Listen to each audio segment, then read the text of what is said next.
அன்பு தமிழ் நெஞ்சங்களுக்கு ஆஸ்ட்ரோ தமிழ் மகளின் இனிய வணக்கங்கள். இன்றைய பதிவுல பிரகஸ்பதி என ஒருவன், அவன்தான் உங்களுடைய ராசிநாதன். அப்படி இருக்கையில் பிரச்சனைகள் என எதுவும் உங்களுக்கு வராது. அப்படி வந்தாலுமே அதை தீர்க்கின்ற அளவு தெளிவான அறிவும் மற்றவர்களுக்கு வழிகாட்டக்கூடிய சமயோசித புத்தியும் உடையவங்க நீங்க. அப்படிப்பட்ட உங்களுக்கு உங்க வாழ்க்கையில் இடர்களை தீர்க்கவும் மற்றவர்களுக்கு அறிவொளி தந்து வழிகாட்டிடவும் உங்களுக்கு மதியும் இருக்கும், விதியும் உங்களுக்கு வழிவகுத்து கொடுக்கும். யாருக்கு அப்படின்னா தனுசு ராசியில பிறந்தவங்களுக்கு தாங்க. உங்களுக்கு உங்களுடைய வாழ்க்கையில முழுமையாக 7 வருடங்களை எடுத்துக்கொள்ள போகின்ற இந்த அங்காரகன் தரக்கூடிய பலன்கள் குறித்து தான் பார்க்க போறோம். உங்க வாழ்க்கையில நடக்க போகின்ற செவ்வாய் திசை பலன்கள் குறித்து இந்த பதிவுல பார்க்க போறோம். பதிவினை முழுமையாக பாருங்க. பதிவு பிடிச்சிருந்தா லைக் பண்ணி கமெண்ட் பண்ணி மற்ற நண்பர்கள் உறவினர்கள் பயன்பெற அவங்களுக்கும் ஷேர் பண்ண மறந்துடாதீங்க. இதுவரை நம்முடைய ஆஸ்ட்ரோ தமிழ் மகள் சேனலை சப்ஸ்கிரைப் பண்ணாத நண்பர்கள் சப்ஸ்கிரைப் பண்ணி கூடவே தெரியுற பெல் ஐகானை கிளிக் பண்ணி ஆல் ஆப்ஷன்ஸும் செலக்ட் பண்ணி வச்சுக்கோங்க. தனுசு ராசியில பிறந்த நண்பர்களே, உங்களுடைய ராசியில மூல நட்சத்திரத்துடைய 1, 2, 3, 4 பாதங்கள், பூராட நட்சத்திரத்தின் 1 முதல் 4 பாதங்கள், உத்திராட நட்சத்திரத்தின் முதல் பாதம் என 3 நட்சத்திரங்களை 9 பாதங்களை உள்ளடக்கியது உங்க ராசி. இந்த தனுசு ராசியில நீங்க மூல நட்சத்திரத்துல பிறந்திருக்கலாம், அல்லது பூராட நட்சத்திரத்துல பிறந்திருக்கலாம், அல்லது உத்திராட நட்சத்திரத்துல பிறந்திருக்கலாம். அப்படி எந்த நட்சத்திரத்தில் பிறந்திருந்தாலும் சரி, இந்த செவ்வாய் திசை அப்படின்றது 7 வருடங்கள் உங்க வாழ்க்கையில வந்தே தீருங்க, நடந்தே தீரும். அதுவும் இளமை பருவத்துல நடந்தே தீருங்க. குறிப்பிட்டு சொன்னோம்னா 25 வயது முதல் 40 வயதுக்குள்ள இந்த செவ்வாய் திசையானது உங்களுக்கு வந்துடும். அப்ப உங்க வாழ்க்கையில 20 முதல் 40 வரை இந்த செவ்வாய் திசை கட்டாயம் நடந்தே தீரும். அதுல எந்த விதமான மாற்றமும் இல்லை. அப்படிப்பட்ட இந்த செவ்வாய் திசையினுடைய 7 வருட காலம் இந்த பலன்கள், நான் சொல்ல போற பலன்கள் எல்லாமே நடக்குங்க. அது மட்டுமல்ல, செவ்வாய் புத்தி நடக்கக்கூடிய காலகட்டங்களிலும் இந்த பலன்கள் நிச்சயமா கிடைக்கிறதுக்கு யோகம் இருக்குங்க. முதல்ல பார்த்தோம்னா, இந்த செவ்வாய் திசை செவ்வாய் புத்தி காலகட்டத்துல நடக்கக்கூடிய விஷயம்னு பார்த்தோம்னா நிலயோகம்ங்க. நிலம் வாங்குவது, நிலம் விற்பது, இவற்றின் மூலமாக நல்ல லாபம் கிடைக்குங்க. காதல்ல யோகமும், அந்த காதலில் வெற்றியும் எப்படியும் கிடைச்சிருங்க.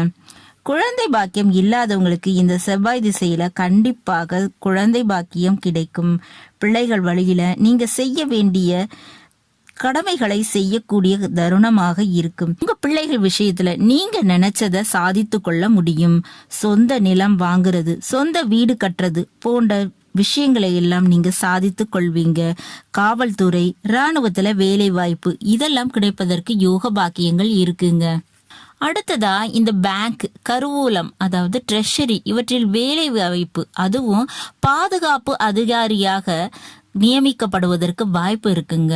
நெருப்பு சம்பந்தப்பட்ட தொழில், எலக்ட்ரானிக் சம்பந்தப்பட்ட தொழில், இந்த தொழில்ல அல்லது இதுல படிப்புகள் படிப்பதற்கு யோகம் இருக்கு. கேட்டரிங் தொழில், ரெஸ்டாரண்ட், ஹோட்டல்ஸ் நடத்தக்கூடிய யோகம் இருக்குங்க. மின்னியலில் பொறியியல் பட்டம் படிப்பு இவையெல்லாம் அமையக்கூடிய யோகம் இருக்குங்க. கட்டுமான துறையில படிப்பு வேலை அமைய யோகம் இருக்கு. இந்த செவ்வாய் திசை காலகட்டத்துல வீர தீர செயல்கள்ல ஈடுபட்டு வெற்றி வாகை சூடுவீங்க.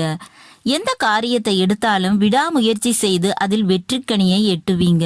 கோர்ட்டு கேஸ் பிரச்சனையாகட்டும், வம்பு வழக்கு பிரச்சனையாகட்டும், அதுல வெற்றி என்பது உங்க பக்கம் இருக்குங்க. சகோதர சகோதரி விஷயத்துல நன்மைகள் நடக்கக்கூடிய காலகட்டமாக இந்த செவ்வாய் திசை மற்றும் செவ்வாய் புத்தி காலகட்டங்கள் இருக்குங்க. மேலும் இந்த செவ்வாய் திசை நடக்கும்போது நீங்க முருகனுடைய வழிபாடு அதிகம் செய்யுங்க. பழனி சென்று முருகனை வழிபாடு செய்வது ரொம்பவே நல்லதுங்க. முருகனுக்கு செவ்வரளி மாலை சாற்றி, அதுவும் செவ்வாய்க்கிழமை செஞ்சீங்கன்னா ரொம்ப நல்லது. அது மேலும் அதிர்ஷ்டத்தையும் யோகத்தையும் தருங்க. இந்த 7 வருட காலமும் செவ்வாய் பகவான் முழுமையாக நிச்சயமா நல்ல பலன்களை தருவாருங்க. காரணம், உங்க தனுசு ராசிக்கு அதிபதியான குரு பகவானுக்கு இந்த நட்பு கிரகம் தாங்க இந்த செவ்வாய் பகவான். மேலும் 5ஆம் வீடு அதாவது மேஷ ராசிக்கும் 12ஆம் வீடு அதாவது விருச்சக ராசிக்கும் செவ்வாய் பகவான் அதிபதியா இருக்காரு. அப்ப 5 என்பது காதல், குழந்தைகள், உயர்கல்வி இந்த விஷயங்களை குறிக்கக்கூடிய இடம், சகோதரத்துவத்தை குறிக்கக்கூடிய இடம். இந்த அனைத்து விஷயத்திலுமே நன்மைகள் நடக்கும். 12ஆம் வீடுங்கிறது விரயஸ்தானம்.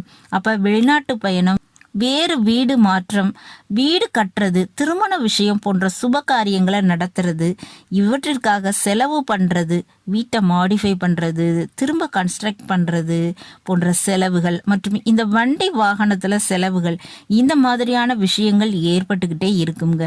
வெளிநாட்டு யோக வாய்ப்புங்கிறது உண்டு. 12ஆம் வீடுங்கிறது அயன சயன போகஸ்தானம்னு சொல்லுவாங்க.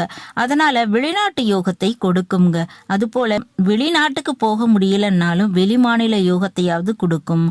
அப்ப குறைந்தபட்சம் வெளி மாநிலத்துக்காவது போய் வருவீங்க. வேற்று மொழி பேசுவோருடைய தொடர்பானது ஏற்படும்.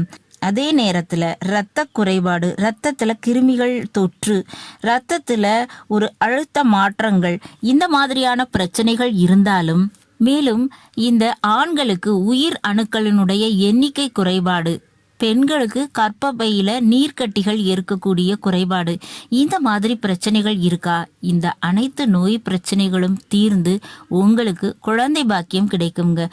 இந்த செவ்வாய் திசை காலகட்டத்தில் நிச்சயமா இது நடக்கும். வம்சம் தழைக்கும், வாரிசு நிச்சயம் கிடைக்கும். இந்த காலகட்டத்தில் உங்களுடைய விடாமுயற்சியுடன் முருகனுடைய வழிபாடு நிச்சயமா செய்யுங்க. அது நிச்சயம் உங்களுக்கு வெற்றியை தேடித்தரும். நல்லது நண்பர்களே, இந்த பதிவில் நாம தனுசு ராசியில பிறந்த நண்பர்களுக்கு செவ்வாய் திசை காலகட்டத்தில் நடக்கக்கூடிய யோக பலன்கள் குறித்து பார்த்த பதிவு உங்களுக்கு பிடிச்சிருக்கும் நினைக்கிறேன். பிடிச்சிருந்தா லைக் பண்ணி, கமெண்ட் பண்ணி மற்ற நண்பர்கள், உறவினர்கள் பயன்பெற அவங்களுக்கும் ஷேர் பண்ண மறந்துடாதீங்க. இதுவரை நம்முடைய ஆஸ்ட்ரோ தமிழ் மகள் சேனலை சப்ஸ்கிரைப் பண்ணாத நண்பர்கள் சப்ஸ்கிரைப் பண்ணி, கூடவே தெரிகிற பெல்லைக்கான கிளிக் பண்ணி ஆல் ஆப்ஷன்ஸும் செலக்ட் பண்ணி வச்சுக்கோங்க. மீண்டும் ஒரு நல்ல வாய்ப்பினில் உங்கள் அனைவரையும் சந்திக்கிறேன். அதுவரை ஆஸ்ட்ரோ தமிழ் மகளின் அன்பு கலந்த வணக்கங்கள். நன்றி.